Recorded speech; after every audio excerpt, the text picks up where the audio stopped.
I think you're right. I think you find the right spiritual group or people who can connect with you, and you can laugh so hard that you feel God, and you're just eating food, and maybe you're not even talking about God, maybe you're just talking, and people who can hold you accountable. I think that is really important with spirituality.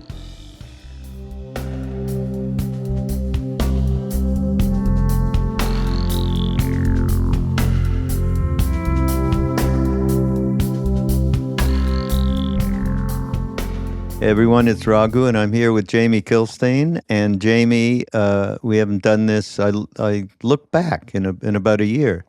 Yeah. Jamie, we met in California, maybe 3 years ago or something, 4 years ago, and we, of course, Jamie left us in California and ended up in Austin with the other podcasters. If you're a white male podcaster, you are legally required to move to Austin, Texas, and or be in a polyamorous relationship. Yeah. Oh, just so, in case you don't know, Joe Rogan is there, and Raghu Markus is there, and then our good friend Duncan Trussell is there.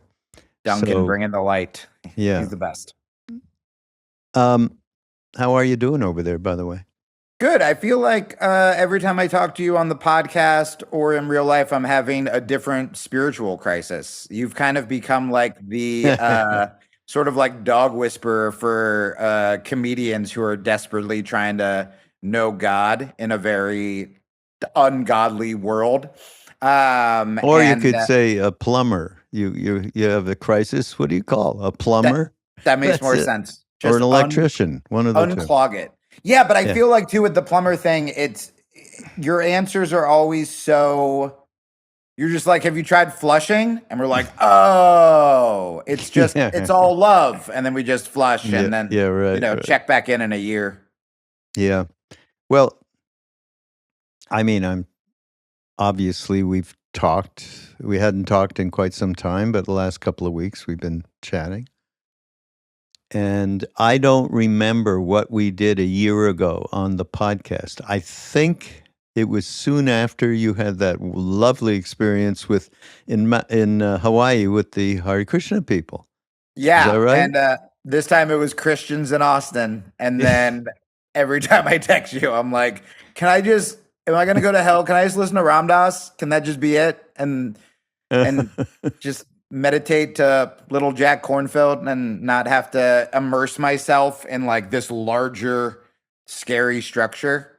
But I was thinking about it, how this can kind of be relatable to your audience without it just being, a comedian they may or may not know having a spiritual crisis. And I kind of wonder your thoughts on there's this thing with, and I don't know if you guys ever experienced this, where there are certain people, everyone listening to this podcast, that know there's something different out there for them, right? So it's not Sunday best church, corporate 9-to-5 job you hate. They're seeking, whether they're seeking God or an artistic life or something deeper. And I've always been really proud to be that person. When I started making a name for myself in stand-up, it was after 9/11, and I was one of the only people who was like against the war. When I discovered psychedelics, I didn't want to use it as a party drug. I wanted to see what else was out there. I've always in there. In there, yeah, exactly. I've always been so flush. I've always been so proud to be anti-establishment, quote unquote, and I fucking hate it. Like there is something inside me. I mean, dude, every newspaper article about my stand-up, this guy's the next George Carlin, counterculture, blah, blah, blah. And then it's like, I get these opportunities to just be normal. You can just say you're Christian. You don't have to go on this whole, we're all one. And like, have you heard of Ram Dass? And I did mushroom. Just, I'm Christian. That sounds so easy. Or just, I'm conservative. Or I'm a Democrat. Or I'm whatever. And I don't know if you've experienced that, where it's like, I wouldn't want my life to be any other way. And sometimes it's really hard not fitting in. And when you get the chance to fit in, you kind of just go, oh, is this what I've been missing? A category? And I think that's what leads me to these things I've done. Really? I was thinking about it too. And I'm thinking the gravitational pull that you experienced over the last few years, first with, what were you doing? You were just going over to Hawaii and it sounded like a great thing. I'm just going to take it easy and I was just trying to work be on a Hawaiian. farm. That was right? it. I wanted to work on a farm. I wanted to be get in touch with my Hawaiian roots because I look like a colonizer and I'm Hawaiian. And I was just told, and they were lovely, but I was just kind of told, yeah, they just pray and surf and farm, and I was like, perfect. And then it was intense. It was more Yeah. intense than I thought. Yeah. Well, the intensity is shall we say, the emphasis on this is the only way, which Well, is and which is a And- difficult thing to kind of get around. Did I ever And- tell you what happened to me with that? no, Not with that in particular, but yeah. Did we both But- go to the same farm by accident? yeah, the Hare Krishna thing. A friend of Uh-oh. mine, when I was living in North Carolina, a friend of mine said, "Hey, I'm up at this retreat in the middle of the Blue Ridge Mountains. It's really wonderful. You should come here. You love kirtan, chanting." And it was a convocation of Hare Krishna people. Yeah. Okay. So, and like a couple of thousand people, or maybe 1,500, but it was a lot of people in this hall. Wow. And it was there for the weekend. I went for just a couple of days. Anyhow, somehow, one of these people who was leading, right? So it's just chanting all day into the night. Yeah. And then outside you might wander by and one of the swamis is giving a talk and so on and so forth. And I met a couple. And this one guy started chanting. And I got completely gone. I'm telling you. Yeah. He had the bhav. He had, he had the melodies. He had the way in which he was doing it totally straight on, like Krishnadas, although in person, he's the opposite of Krishnadas. Sure. That's a whole other thing. But I got so far into it. It's true. Just do the mantra. That's all you got to do. Yeah. Just do the mantra. So I became completely at one with their whole thing, right? Through this one guy's chanting. Yeah. Okay. It was enchanting, his chanting. Mm-hmm. And then I walked around and told people after that experience over that weekend, I think I'm going to just have a little top-notch thing and shave my hair. And I'm just going to join because it's very simple. Yeah. And my life is very complex. Yeah. So I thought, I think, of course, nobody took me seriously. But and I've known them in particular. My first introduction to spirituality of any sort, especially the East, was going to lunch at the Hare Krishna temple in Montreal, where I lived. It's where you get cheap vegetarian food. No, that's how really good vegetarian. I don't know. And that's cheap, That's how they hook you. Is it? Yes, it's singing and vegetarian food. Oh, well, then I should have just joined them at that time. And, thank God I didn't. But no, I had no pull to do that. I honestly... I loved the music. To me, it was music at that time because I didn't really know what chanting was, Yeah, it was chanting, and then the food. And so every Sunday we used to go. So that was my introduction to them. Then, this is the other side of the story. I'm in India. I've met Neem Karoli Baba, right? We're all there with Ram Dass and when he went back the second time. and we're in Brindavan, which is the town where Krishna did his play. And we're sitting there one day, and some Westerners come in, but dressed, with saris and Indian like, with instruments. And they said, "Can we do? We want it for you for Neem Karoli Baba. We want to do some kirtan." So they did it. It was lovely. They left. Maharaj-ji reached under his blanket, and he pulled out a bunch of rupees. And he went, "Krishna Das, ow, get over here. Get out there and buy some instruments," he said. That was from then on, we were absorbed I don't know if you've been at a Krishnadas, any one of these kind of kirtans, which really came over, through Bhagavan Das, Krishna Das, Jai Uttal.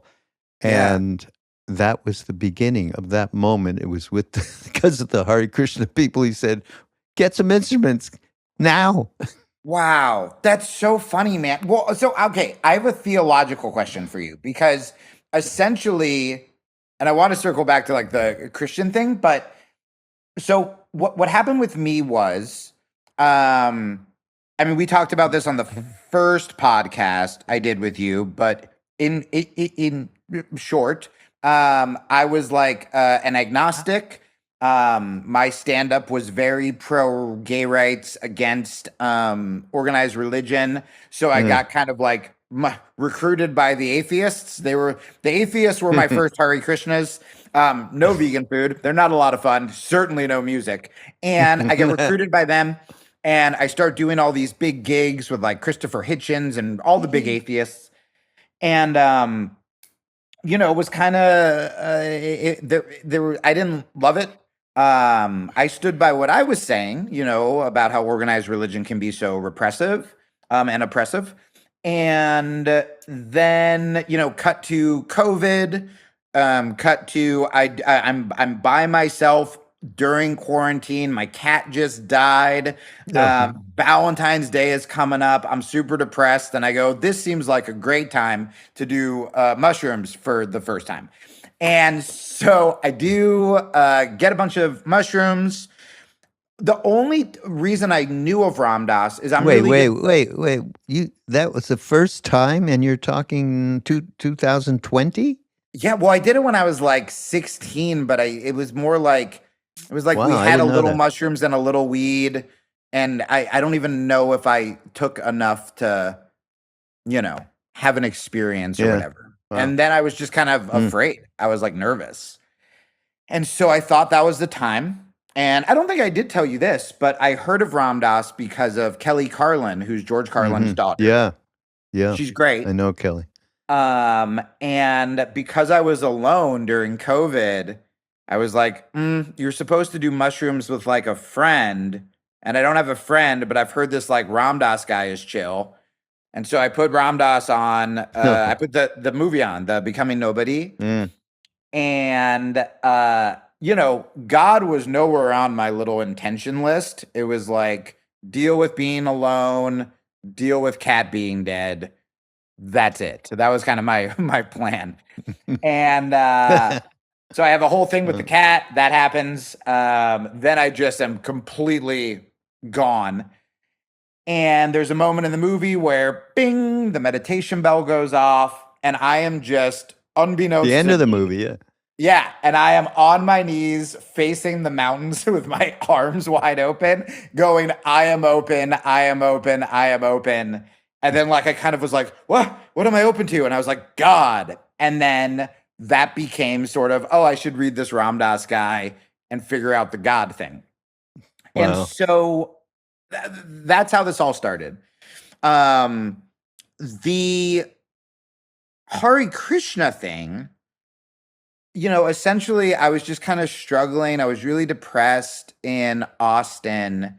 I was just trying so hard. I've struggled so much with just validation and being seen and getting my name out there and what is success. And my friend told me about a Zen temple in Hawaii, on a different island. And it was this like very traditional, 4 hours of Zazen meditation and the stick, and you do martial arts, and it sounded kind of great. But the more I looked into it, no, I talked to you about it. I texted you about it, Oh, and yeah. you were talking about how, it was sort of like, you didn't say this, but it was sort of like the atheism of religion, where there was no worship, there was nothing bigger. It was just like, sit still. And I was craving something deeper than that. And so I got accepted into the temple, and I ended up turning it down.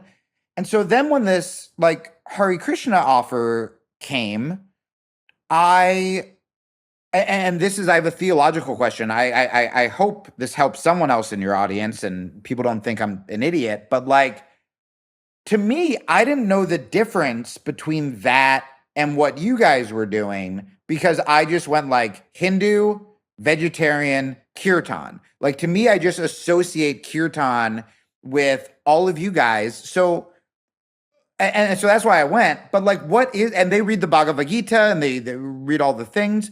Mhm. What is the difference between like Hare Krishna is a Hare Krishna temple, and then what you guys were doing, or when you chant, or when you say Ram Ram at the end of a phone, like, what is the separation? There is no separation. It is all part of the same thing, except for one tiny little thing, which we've mentioned, little thing. This is the only way. That's the Okay, difference. that is the difference. There is So no are they such. more like orthodox, I guess? No, nothing. They're no different than the Christian community that you were just a part of, which we haven't heard that story. But they're no difference. I guess it's what you would term fundamentalism. Yeah. There is only this way. And if you don't do this way, you basically will go to hell, which is, that whole other good and evil thing that we grew Yeah. up with in another way. I'll tell you, uh, we don't represent, the lineage, which is not a lineage, the Right. legacy, which is a legacy, has nothing to do strictly with Hinduism. Right. Because Neem Karoli Baba, yes, he was Hindu, but the first time we sat down, the first word out of his mouth, well, the first words were, there's only one thing going on, Sabek in Hindi, all one. And the second was, where's your cross? I'm like, we're all So Jewish, funny. man. So funny. It was all about Christ. So that's why when I hear different people, fearing whatever, the East for all the idolatry, perhaps, or whatever it may be, or the Yeah. Zen, which they translate as nothingness, nihilism of some Right.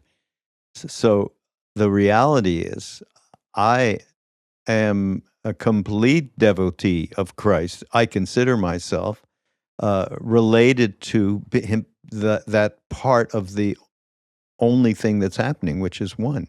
There's no difference between that energy and and Hanuman, the monkey god. Right. So, but what we were saved back then, but I look back at it now. I've been talking a lot about it. Is somehow, and Neem Karoli Baba Maharaj-ji never taught, never gave talks or wrote nothing, books, nothing.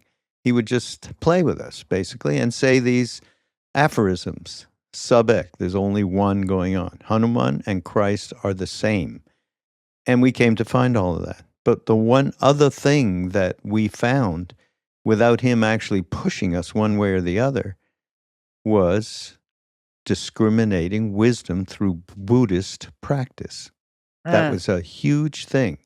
That allowed for us to have opened up the spaciousness that's needed to be able to experience everything in life as a way through to the truth.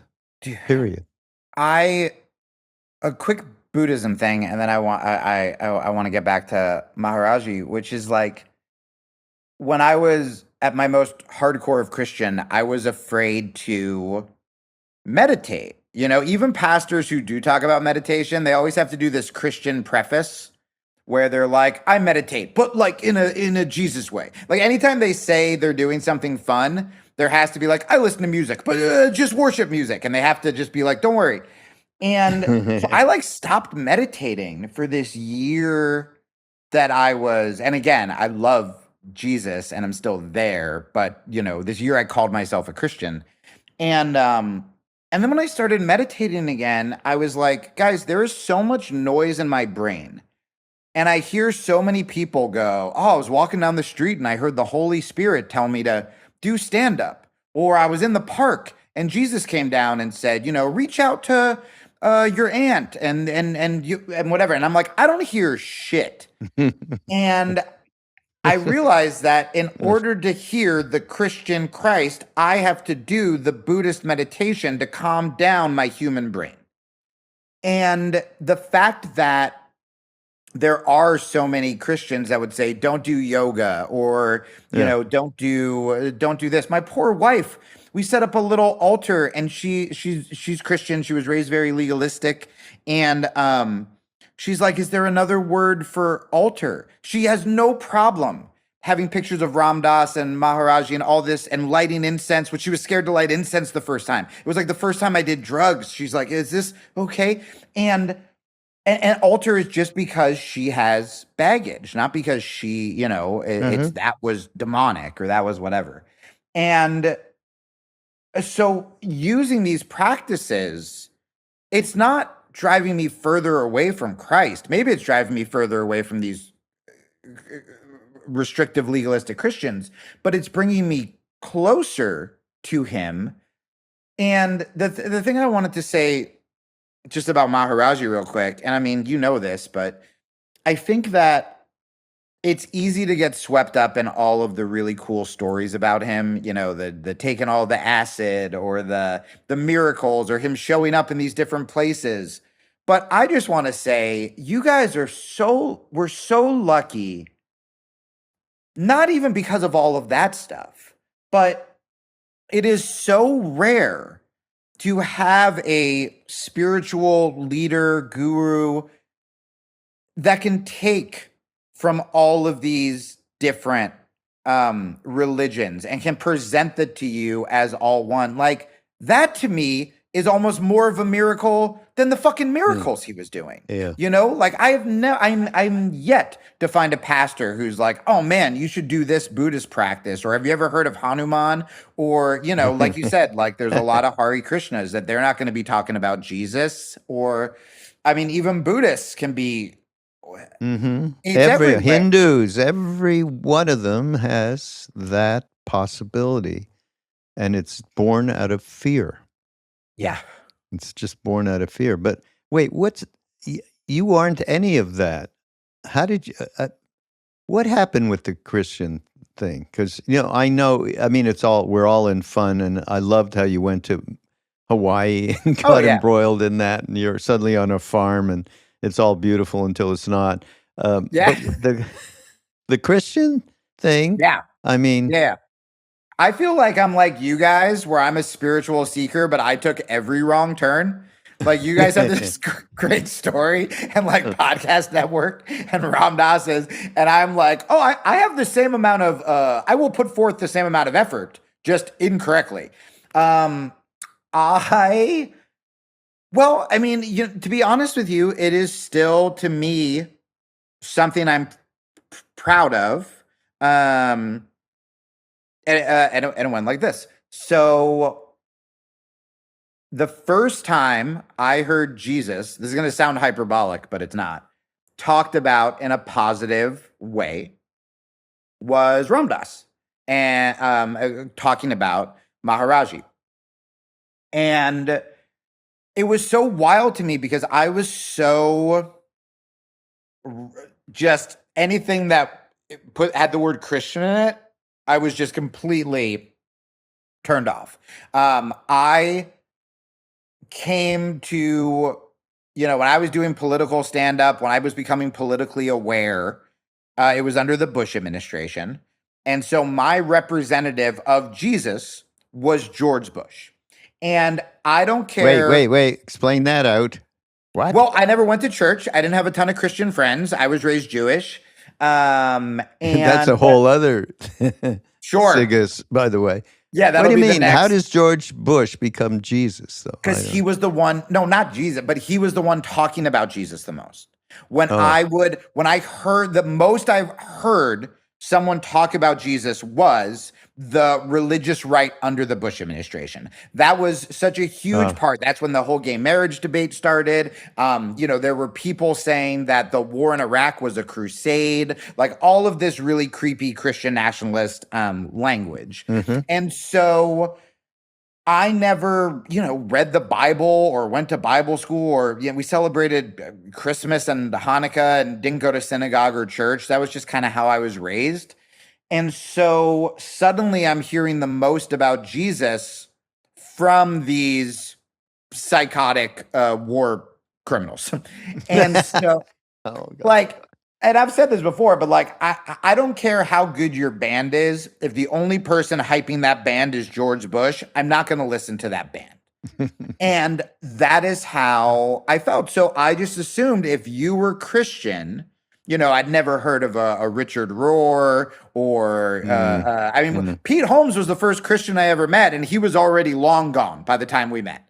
And so I did not know that these sweet Christians existed. I didn't know about the protesters in Vietnam who hid deserters. I didn't know any of that stuff. I mean, I never even really put together like Martin Luther King. The Bush administration, they to me were just like, that's who I was fighting against on stage. Mm-hmm. And so that included fighting against, the whole right wing, James Dobson, focus on the family, all of those people who it seemed like all they talked about in church was that they hated gay people. That's just what it seemed like to me. That's so and funny. And so then I hear Ram Dass talk about Jesus, and I go, oh, that was I don't need to think about George Bush. I don't need to think about these hateful people. If Ram Dass is cool with Jesus, that sounds pretty good to me. And I wasn't like going to pick up a Bible or anything like that, but just the thought was implanted in my head. And so, and I've talked to you about this. I've talked to Sita Ram Dass about this. I've talked to a lot of my friends. I think I talked to Trevor Hall about this. I just felt like while I was really happy just kind of listening to Ram Dass, I was like, well, this isn't like a real religion. Like I'm ready to get like real spiritual. And so I would kind of ask about like, what are practices? And then I remember you gave me these like beads that I still treasure. And you were like, you can chant this. And I'm like, but I don't really know what the chant means. And do I have to read the Bhagavad Gita or else the chant doesn't work? And so I think I just wanted someone to be like, put me in a box. Put me in a box where this is what I do every day. Then I go here on Sunday and then I'm praying to this person instead of like, who the fuck am I? Am I praying to Ram or Hanuman or I don't know. And so, I get this political show and it's this political gig. I can't really talk about it, but it's divisive and I think I'm going to do a lot of good. And then I realize quickly I'm not going to do a lot of good. And, but it was the first big gig I got in a really long time. And this is like a year and a half ago. And I call you and I'm like, I think what I'm doing is bad. And you were like, yep. And I was like, but I have nowhere else to go. And right before I took this job, I met Duncan for the first time, and I opened for Duncan, and he liked me, and he gave me his phone number, and I was like, hey, if he doesn't like text me back, does that mean he doesn't like me? And he's like, no, that's what he does. And I was like, okay. And so I think you told him to call me, and I get this phone call from Duncan, which is so funny because I hadn't spent that much time hanging out with him, but I watched his cartoon on Netflix, Midnight Gospel. Yeah. And I also was still doing mushrooms when I watched that show. So my phone rings. I pick it up and I'm like, hello? And he just goes, he literally opens up. He doesn't say, hey, this is Duncan. He opens up. He goes, have you read Jonah and the whale in the Bible? And I was like, Clancy? Like, I was just picturing the little cartoon Yeah, version right. of him. And I'm like, and so he's telling me that I gotta go. And then I go, but I don't have anywhere to stay in Austin. He goes, you don't have kids, man. You're like the Buddha. You're on a journey. Just come back to Austin. I was like, fuck, okay. So I drive back to Austin, and it's like I make it like a 2-day drive. And right before I left, I went to the Lincoln Memorial because I'd never been there. I was in DC. And my brother called me and he goes, hey man, if you go to the top of the steps, because I left, I like just looked at it real quick and then I left because I was hungry. Again, it's how the Hare Krishnas got me. It's like if I'm hungry, any religion, I'm yours. Yeah, And so he goes, if you go back up, there's a really faded star, and it's where Martin Luther King gave the I Have a Dream speech. Have to look at it. And so I go, okay. So I went back, and sure enough, it's there. No one's gathered around it. It's like really like faded. And I look out, and it's beautiful. And right as that happens, this tour guide with like 4 or 5 people comes up, and he shows them the star, and he starts quoting it. He starts quoting the I Have a Dream speech, and this girl, maybe like 14 years old, points at it, and she goes, "That's today." And it was the anniversary, and we didn't know. Well, And the tour guide, I don't think knew. Like the girl was like, "Wait a second," and it was this really powerful moment. I was like, "Oh man, like, did that mean something? What was that?" And I'm walking back, and I remembered, wait, he was Christian, and I was like, okay, so I got Ram Dass and I got Martin Luther King, pretty solid references for Jesus. And I go, all right, I'm gonna like think about this. And I didn't want to buy the Bible, but I bought C.S. Lewis, which is like, I feel like the Bible for like people like me. So I bought that book, Mere Christianity, and I read it and I liked it. And I just had this really peaceful, spiritual drive back home. I think I listened to Richard Rohr on Pete Holmes' show, and I was like, oh, this guy's cool. And I didn't have a place to stay in Austin. And a friend who I used to teach jujitsu to was like, hey, man, you can stay with me and my wife. And I go, great, that sounds good. And then a couple weeks in, he was like, do you want to go to church with us? Food and a place to stay. Is how the Hare Krishnas and the Christians got me. Yeah. And I go, sure. And it was a really sweet church. The pastors were all young and they were funny. It wasn't political. They always open up by saying, don't look to us. We're looking to Jesus. We're just imperfect people pursuing a perfect God is their kind of like tagline. And I was like, oh, that's cool. That's not like preachy like I thought, or it's not self-righteous. And then the other thing I really liked was at the end of the service, when they handed out the, collection plate, they were like, if you want to leave money, great. And if you need money, if you're struggling for a meal or whatever, take from it. And I'd never seen that either. And so, I just went, and I loved hearing stories about Jesus for the first time. I loved having a place to go. I loved the music. I mean, same with when I like kirtan, like the band specifically at this church, because there was a lot of really awful Christian music, was so authentic, and they played so beautifully that I really like. I felt similar to kirtan, but I could understand the words. I was like, oh, Jesus, instead of like a chant that I didn't know what it meant, but I still felt something, even though I didn't know. And that was kind of it. And it was great. My life got great. I started talking about it a lot. I started making these kind of Christian sketches and podcasting about like, I was saying things that pastors weren't allowed to say. I think that's why some of these sketches like blew up, where I was still talking about sex and drugs and not understanding the Bible, and I still can't quote scripture.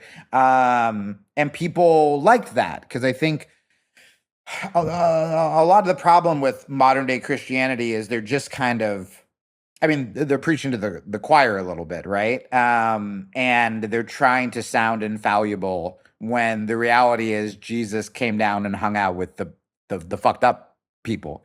He didn't want to hang out with the Pharisees. He got mad. Um, and I was just kind of starting to feel I missed Ram Dass, and I missed, my wife, who, like I said, was afraid to call an altar an altar. I remember I played her Christian. I asked her, I go, can I play you Krishna Das? And like, it's like chanting, and I don't really know what it means. But it's really beautiful. And I thought she was going to be like, El Diablo. Like, I thought she was going to freak out. And we played it, and she was just like, I forget the exact words, but something like, he has such a beautiful spirit. Like, I can feel it through the music. And then that was my little gateway into like Ram Dass. And we started listening to a little Ram Dass. And, yesterday we were watching Ram Dass, and we were both talking about like he feels like family, but not like a leader, or not like someone that I have to appease. He just felt like, just like your sweet grandpa who's like really loving. And I had this crazy realization yesterday. And it was kind of all over the place, but we were watching that Netflix documentary, the short one in Maui. Yeah. And I've been doing this meditation, and this meditation in the very beginning has you picture a time that you felt nothing but unconditional love. And the two images I think about are, Alex on our wedding day when she was like looking at me. And then I think of the last time I went to Hawaii, and I was in the ocean by myself, and I was looking at this mountain, and it actually felt like I felt God, completely sober, all this stuff. And we're watching the end of the movie, and it is mere feet away from where Ram Dass was at the end of that movie when they bring him out into the ocean. And I was just like, oh, like there is something. I don't know if it was the fact that they were there. I don't know if it was just Hawaii or whatever, but the fact that that has recently been in my head and I didn't put that together until seeing that, there's something really special there. And so I missed Ram Dass, and I thought it was stupid that I couldn't meditate. And so I started. Okay, so they were saying. No, they weren't. It was fucking me. I was the problem. Like, and this is something that I think is so shitty about a lot of organized religion, which is, I always thought that the advantage I had of falling in love with Jesus at 41 years old was that I wouldn't have any of that baggage. I wouldn't have any of that church hurt. I wouldn't have any of the creepy pastor stories. I just walked in at 41 and was like, let's do this. I'm singing the Jesus songs. I'm all happy. And even at an open-minded, non-political church in liberal-ass Austin, Texas, that at no point did I ever hear them talk about hell or anything, I still started to self-censor and go, well, if Jesus is the only way, then that's all I need. So why do I need to meditate? Why do I need to do this? Anytime I have a problem, I just have to take it to Jesus. And then he fixes it. And at the time, my life was also going fucking great. I got this like great gig. I met Alex. So when things were good, I was just like, fuck yeah, Jesus rules. And then things started to get hard, and people would just go, you just got to pray harder, or you just got to fast, or you just got to do this. And I go, yeah, but I also need something tangible. They're like, just bring it to Jesus. Yeah, but I'm really angry because this Christian betrayed me and fucked me over. Just bring it to Jesus. And I go, where? How? Like, what? What does that mean? You know what I mean? And so then I just started listening to Ram Dass again and meditating and being like, right, it's love. And then what I had to stop myself from doing is just because, well, I mean, just to like put a bow on this, I'm having all these thoughts. And then during Pride, I posted some pro-gay stand-up. Yeah. And again, I thought I had a pretty liberal Christian audience. No. And I did not. The responses were like a step away from the Westboro Baptist Church. Like it was so ugly and so hateful. And it was that hateful, like couched under the, we love the sinner, we love the sin. And it's like, really? Because you're on a stranger's Instagram right now talking about how gay people are degenerates. That doesn't, how do you define love? Because that to me doesn't sound like you love the sinner. That to me sounds like you're hateful and you're using that to sound, self-righteous or whatever. Yeah. And can I say two things? Yeah, please. You keep referring to Jesus. It's so interesting. I've never, I know that happened. People use that, his name, Jesus. Yeah. Right? In the church and so on. I've always, I guess, associated it with some of the real fundamentalism that I've seen. But that being that I know is Christ.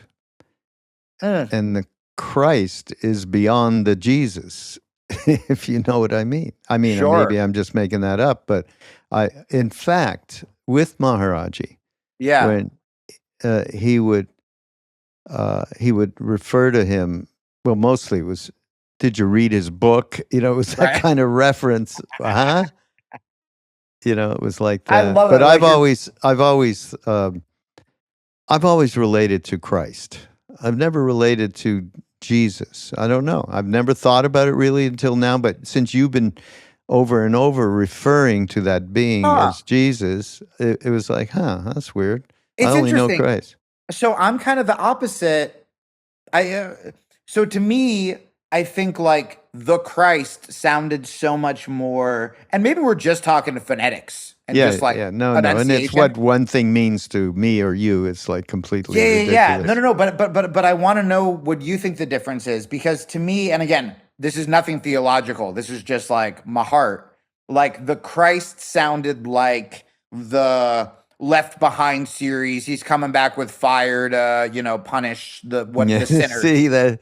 Whereas Jesus to me there was always such a warm feeling. And Jesus to me represented, the sort of the one who came back and was like, hey, I'm going to be one of you guys. I'm going to feel all the bullshit you guys are feeling. That to me was like, oh, Jesus. You know what I mean? So it was actually more casual sounding to me, which I think sounds like the inverse of how you thought of it. Yeah. And it's just dumb shit. What I grew up with and what you grew up with. It doesn't mean anything at all.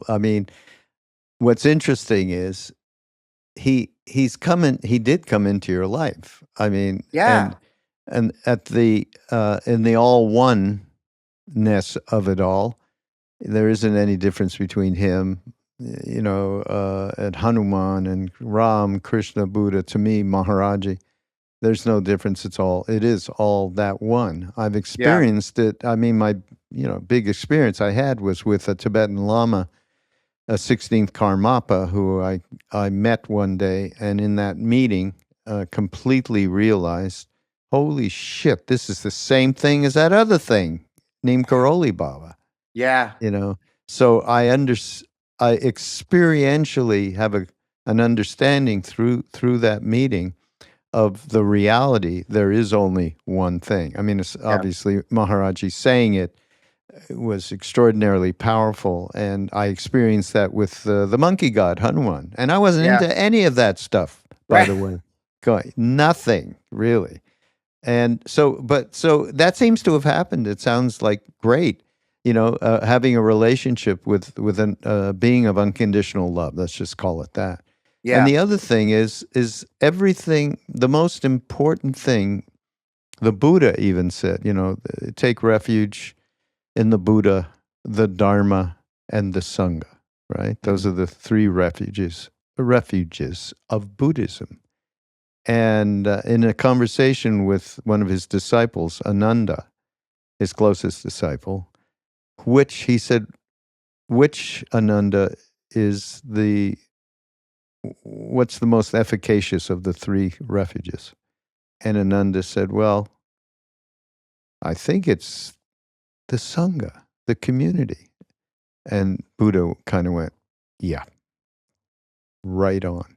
I have known that as being the most powerful way for us to be able to get comfortable inside ourselves, just at that level of being able to be with people who are like-minded.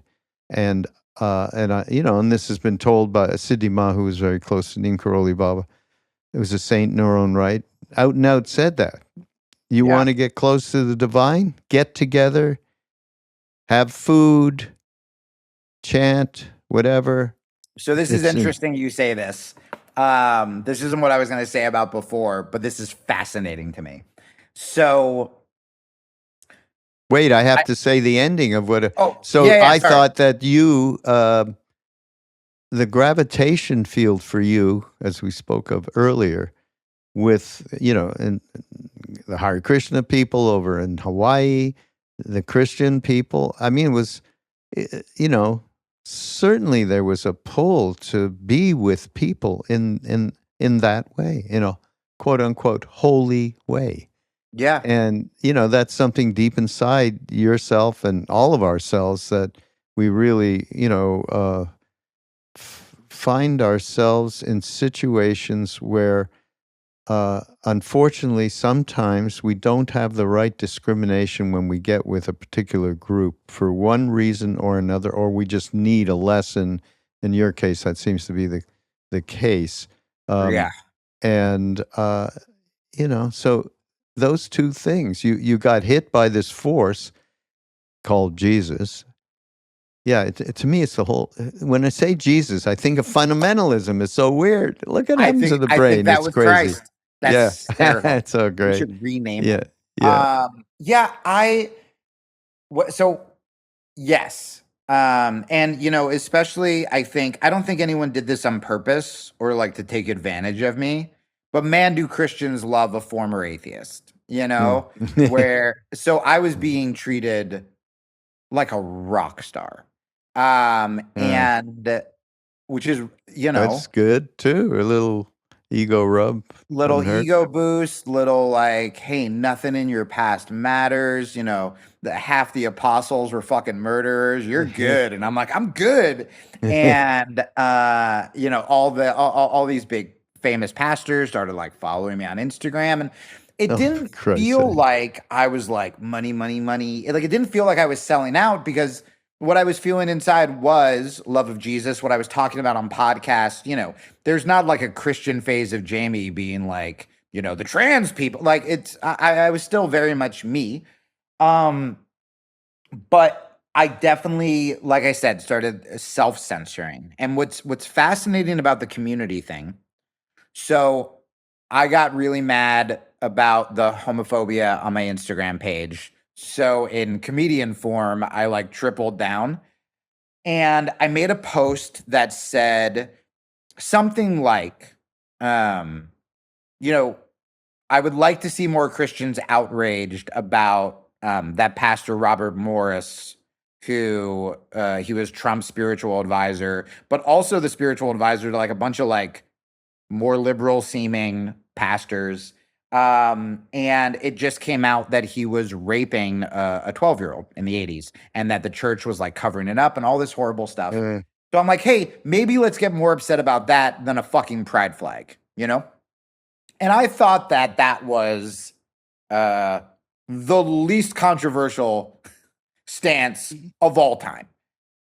And again, I lost 1,000 followers on Instagram. People were saying sin is sin. And I'm like, so are you saying that the gay married couple who lives on the cul-de-sac and watches Downton Abbey Friday nights, that is the same as a pastor using his power to rape a 12-year-old? And they were like, sin is sin. And people were just quoting stupid fucking scripture at me. And Oh, geez. I was so mad. I was mad at myself, where I'm like, what did I say to get these people to follow me? I was mad because I don't know what I'm going to do career wise. Again, you can make a career by being, it's really easy to make a career being divisive. So atheist turns Christian, and now I hate gay people. That's a living. Feminist turns conservative. That's a living. Atheist who was Christian, and then Christians are bigots, so now he's an atheist again. That's a living. This whole we are one shit is really hard. And the what fascinated me the most about what you said about the Sangha is the thing I heard the most from Christians, ones who still like me, was, hey, you cannot judge Jesus by his followers. All people are bad. You know, eyes on Jesus, eyes on Jesus. Like, essentially just like throw out the people. And what you're saying is kind of the opposite, where it's like, no, if you want to become, and by the way, Jesus spent time eating with sinners. That's just what he did. He ate. And that's what you were talking about with the Sangha, breaking bread, eating, singing, chanting. And it's fascinating that Christians are so, or at least the ones I've been dealing with, so kind of like know how horrible they look that they're like, don't hang out with, don't worry about us. Whereas with you guys, it was like, no, like come in. And I think you're right. I think you find the right spiritual group or people who can connect with you, and you can laugh so hard that you feel God, and you're just eating food, and maybe you're not even talking about God. Maybe you're just talking. And people who can hold you accountable. I think that is really important with spirituality. But I also think that people in general, secular or spiritual, are so desperate for community that is how you can kind of fall in with a group that maybe you don't align with entirely. Happens all the time. There's, across history. And that's why I always point to, I mean, even the retreats that we had when Ram Dass was alive in Maui with him, that always had Buddhists, because it was that perspective mixed in with the heart.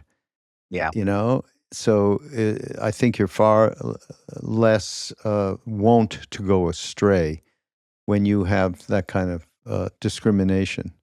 That's part of your practice. And I think that that's really important. So at this point, you can you'll leave all of that behind. And, you know, there are other potential religions that you could try, though, you know, move from.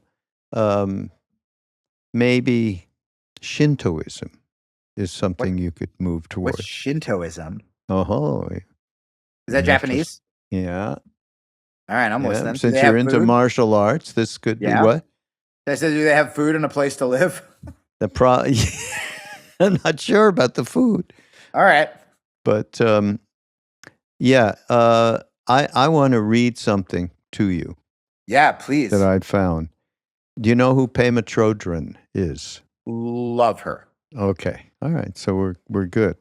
Yeah. So this is advice for all of us, everybody who's listening out there, and me and Jamie. We already have everything we need.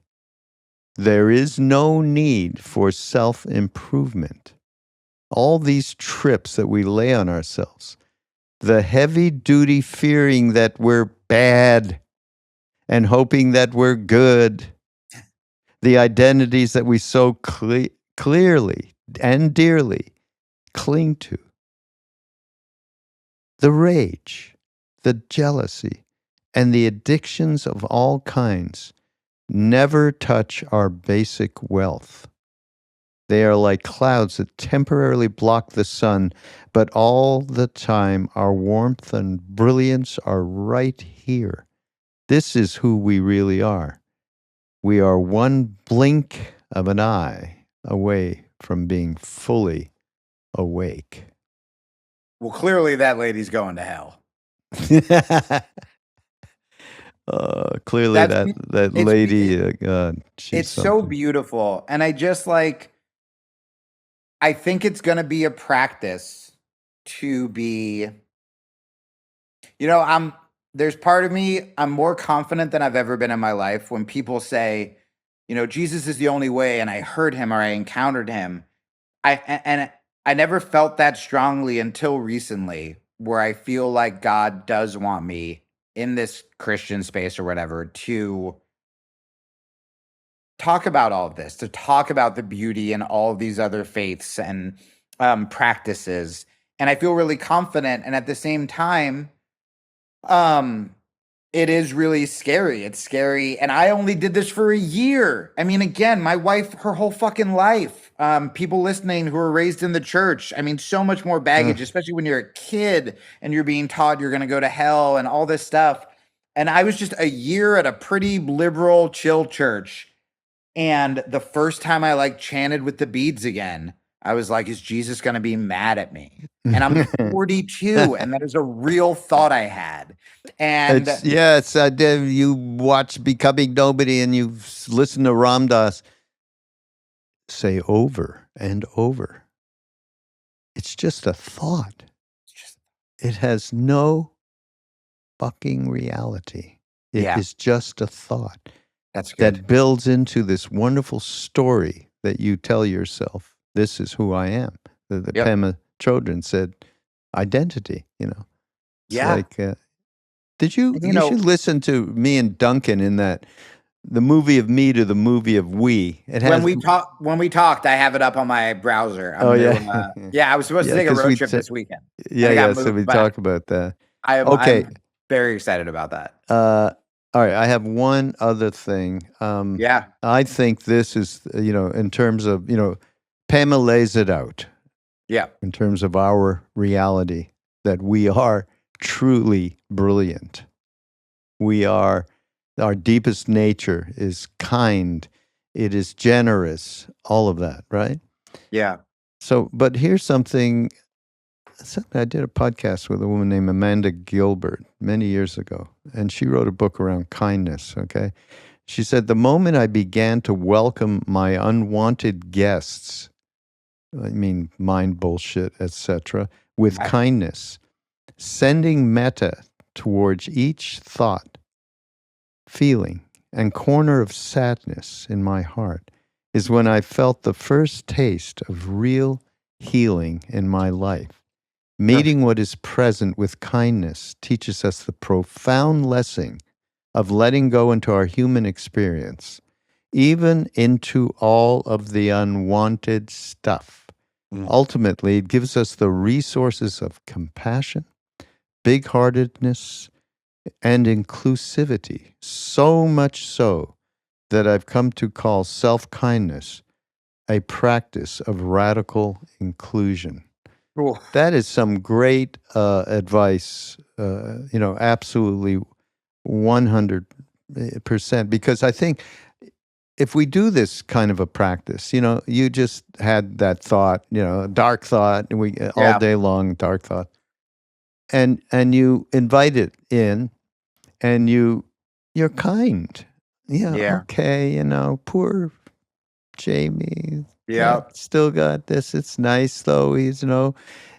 The core is that brilliance. The core is the brilliance, the suchness that we really are. So I've told this before too, but I had that experience when I had to go to the dentist one day about a number of years ago. Yeah. And I asked, they had to pull a tooth because it's really screwed up. And I asked him, dentist, can I have gas? Nitrous oxide? He said, yeah, sure. I just did it myself, in fact. So he said, meet me on Tuesday. I came back and went in, and he said, okay, everything's ready, but because you're an emergency patient, I have to attend to somebody else. So here's the gas. I'll see you later. And guy takes off for 20 minutes. I swear to God. Holy shit. And just, he said, is this good? No, I said, full on, just turn it on. No problem. Anyhow, usually Like a when Michael Pollan documentary. That's yeah, right. insane. Usually when I have gas, I do get into the darshan of the divine, and who that is for me is Neem Karoli Baba. So he's there. He's right there. And you know what I was told? Whatever bullshit, I mean, not in these words, this is Sure. something that was communicated deeply. Whatever bullshit I have going on around self-deprecation, feeling like I'm bad, whatever actions and mental identifications and grasping and all of it has absolutely nothing to do with our connection. Oh, Zero. And it was kind of a relief. And this is decades after meeting him and him dying and all right. that. And it was just such a revelation of being reinforced by that reality that That's so this is beautiful. just spinning. Yeah. And if we have some kindness towards it, we have a chance to live a little bit more peacefully. I've been putting off the dentist for months now, and I'm going to make this appointment on Monday. Yeah. One more thing I just wanted to say. Yeah. We talk. My wife and I, we have a new podcast. It's like a mental health comedy faith podcast called Trauma Bonding with Alex and Jamie. And Where one of the is things, Alex right now? she is in the corner with our cat on her lap. Well, maybe she could make an appearance so we can say hi. She is not in a state to be on camera. She's on acid? Wait, hold on. No. She could. She'll blank it up. Okay. She's gonna have a monk look. Okay, good. Happening. I She'll like wrap monks, herself yeah. in a blanket, Yeah. like Maharaj-ji. Here she comes. And one of the things we talk about a lot is here, wait, she's coming. Is how there she is. Hi. Hi, Alex. Nice to meet you. Nice to meet you. She, if anything I said about her was false or about her religious upbringing, she could have just screamed from that. Oh, yeah, from there. Like, Yeah, that's not true. It's not true. It's very true. But one of the things we talk about a lot on the podcast is how, not only oftentimes, so the premise of the podcast is essentially, hey, we're screwed up too. We don't know what we're doing. Let's all figure it out together. And that was Ram Dass's premise when he came back from India, by the way. Same premise. Really? Well, it was like, here I am, and I got plenty of schmooze, just like you, those little devils. Yeah. And here's a way to cut through it and become free.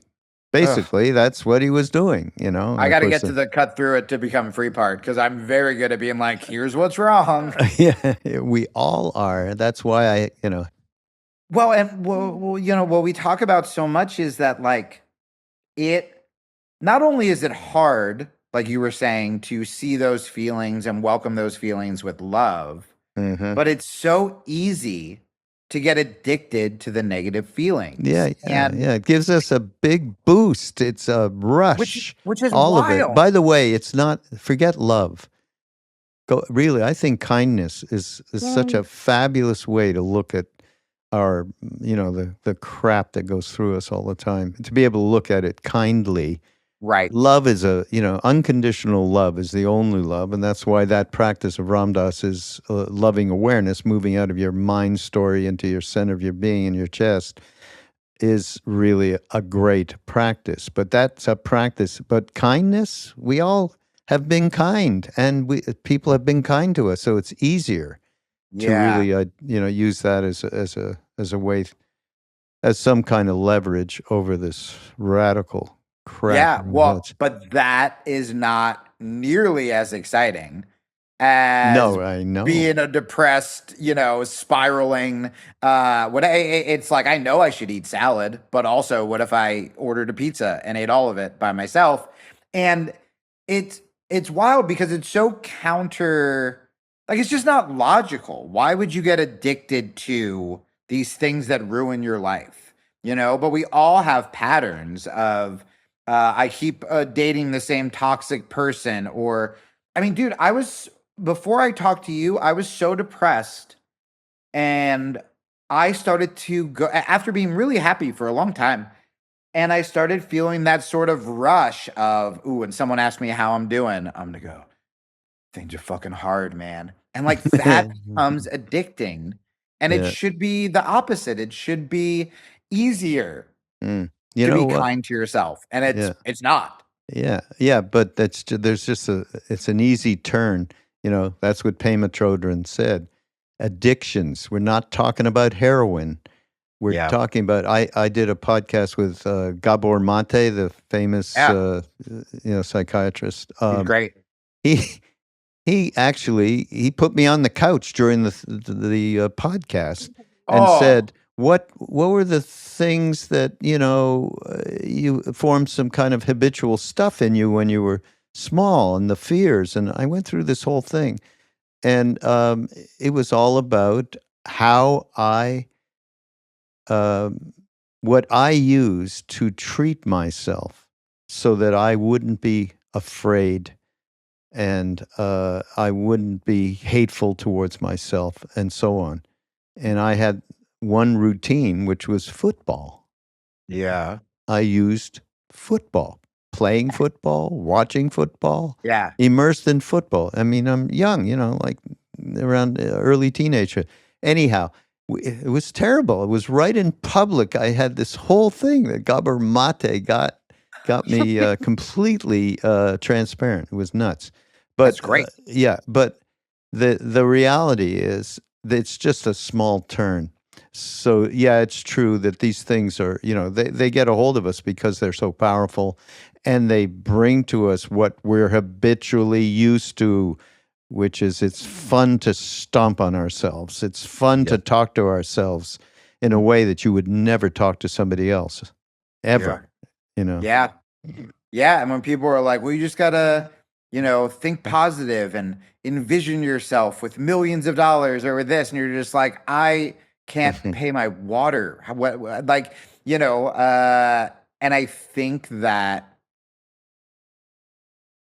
putting all of that aside, again, this is Buddhism, right? Like regret of the past or thinking about the future. It's Or be when here I can nowism. actually, yeah, when you can just be here now, Yeah. like that's it. And It you're all just like, takes practice.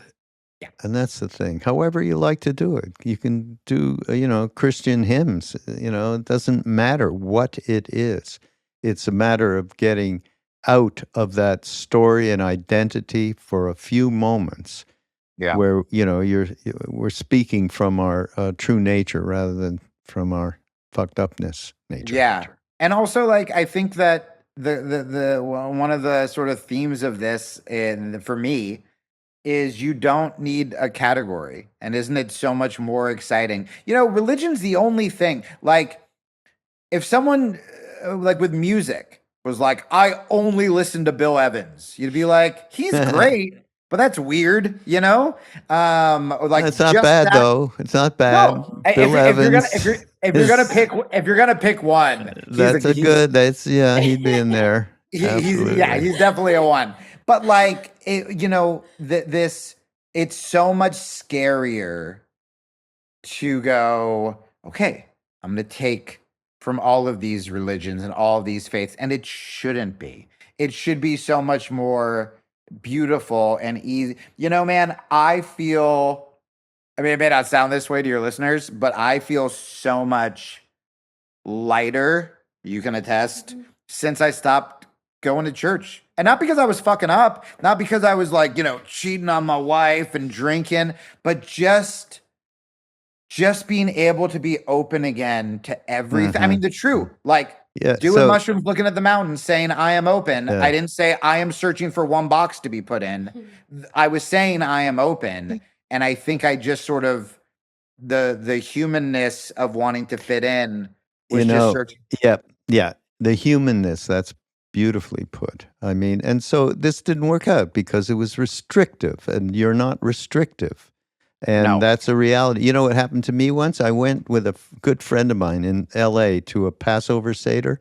Yeah. We were looking for one, and we were just the two of us, and we didn't have anywhere to go. And we went around where the Jewish section in LA was, Pico and all that, Pico and Robertson. And we found something, and we thought, well, we can get parking. This is really great. Let's go here. It was Yeah. that kind of a Yeah. thing. Yeah. We had no idea. We went in, and then we were met graciously, and it turned out that these people were part of a friend of Ram Dass's, Rabbi Shlomo Carlebach, and he was a Whoa. progressive rabbi into all things, or yeah, he was into the all one thing, you know. Cool. So we went there, and they invited us to come to the Seder, and we're sitting there. I mean, the food was delicious. They didn't have Manischewitz wine; they had really great French wine. We were like, we thought we had died and we were reborn in heaven. It was Yeah. extraordinary. And then at the end of the meal, young Rabbi Lubavitcher, from Brooklyn, came, and it was, unfortunately for us, as it turned out, it was the year that terrorists had gone into a hotel where the Seder was in Jerusalem and killed a bunch of people. So Oof. it was really a tough time. So he started talking, and he went right into it. Just read any Bible. We are the inheritors of the Jews, are the inheritors of the thing, and these, and kill them all. Oh, My boy. friend and I Yeah. looked at each other and went, "Okay." And so, Yeah. so Just as soon put as the you have wine the in your backpack and yeah, slowly back right. up. Yeah, and off we went. But the moral to the story is, as soon as you find something that's obviously restrictive, is one way to put it, maybe a kinder way to put it. Yeah, Then man. you're next, and and it is our nature as humans to want to gather together Yeah. and praise who we truly are, not external stuff. Yeah. Yeah. And that. It's so complicated, but it's so simple. Some shitty comment I got on one of my Instagram things today was like, "You're making it too simple." And I'm like, I don't think it is, man. Yeah, read Christ in the Bible, okay? If you want Yeah, simple. no, that's what we were talking about. Like, it's pretty simple. Like, it was wild to see, when you brought that up, I thought of Palestine. It's like, I have family that lives in Israel, and to see Christians who have never been to Palestine or Israel just be like, it's the chosen land, bomb them. And it's just like, bro, how can you read Jesus and then dedicate your faith, Yeah, well, Christianity, that's the to big, discriminating against gay people, yeah, advocating yeah, for the bombings of Palestinians? To me, that makes no sense. And when I see people use something as beautiful as Christ to justify that, that's when I was like, peace. Like, I'm out. I yeah, can't. yeah, yeah, and that's it's unfortunate. It's part of our Yeah. humanness extends to those that we don't agree with as well. Yeah. And that's why the kindness thing to me is a great practice. Anyhow, thanks for being here. This is the longest podcast I ever did, I think. This was good. Do you, since you're on camera, Alex, any promotion for Jesus you want to do? Yes, Alex, give us a word of wisdom plug the Bible or something. Plug the Bible. Yeah, promote the Bible. Hasn't gotten enough publicity. No, everything you've said has been so healing, honestly. It's what has felt so lacking in my life for the decades of being in a very, not just restrictive, but just not free. There's a beautiful verse that does say it's for freedom that Christ has set us free. So don't submit yourself to being enslaved. And it's so ironic that I feel like so many Christians, they miss that part. Yeah, they build their life around enslaving themselves and others. And so I love all this. This is beautiful. And thank you so much. This is our relationship. I have rambled for an hour and 20 minutes. She comes in with one thing, and it's fucking perfect. Yes, cuts through it all. Well, great to meet you, Alex, and great to see you again, Thank you. Jamie. Yeah, and if you want to hear us talk about all of our faith issues and mental health stuff, what's the name of the podcast? It's Trauma Bonding with Alex and Jamie. So you can go to youtube.com/trauma bonding pod, or just Jamie Kilstein podcast.com has all the Spotify, iTunes, and YouTube. Okay, well, we'll put it up on people go to BeHereNowNetwork.com/mindrolling, and you'll be able to go to the show notes and get links to everything we've been talking. And you know what? I want a link. I just thought of it. My Instagram, since I lost 1,000 bigots last week, I could use some nice people. Jamie out. No, you know what I want? I want a link on the page. It may be the least of anything we talked about, but it strikes me as I really want to turn people on, because I love turning people on to good music. Bill Evans. I am sure that many people, well, first of all, not a lot of people love jazz, but Bill Evans was really special. And my partner in the music business, he used to tell me stories because he took music lessons with Bill. Piano lessons. Yeah. Oh my God. So what was that like? I mean, Another extraordinary. podcast? I mean, this was no, I never did a podcast with my.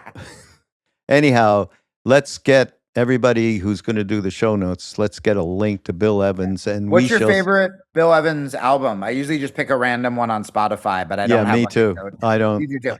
Yeah. I mean, they're all so. Doesn't matter. No, I know. It's extraordinary. I thank you guys for being here, and we will see you next time on the Be Here Now Network.